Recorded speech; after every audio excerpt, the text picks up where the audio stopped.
আমরা চেয়েছিলাম নির্বাচন যাতে তাড়াতাড়ি শেষ হয়, এক দফায় বা দু দফায় নির্বাচন হলে মানুষের সুবিধা হতো, গরমে মানুষকে এই দাবদাহ কষ্টের শিকার হতে হতো না।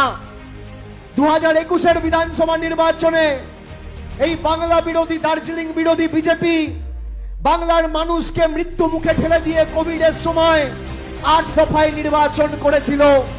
আর 2024-এ যেখানে তামিলনাড়ু, অন্যান্য রাজ্যে, কেরালায়, আসামে এক দফায় দু দফায় নির্বাচন হচ্ছে, সেখানে বাংলায় 7 দফায় নির্বাচন করছে, যাতে বহিরাগত আর বাংলা বিরোধী আর পরিযায়ী পাখিরা প্রচার করতে এসে মানুষকে বিভ্রান্ত করতে পারে।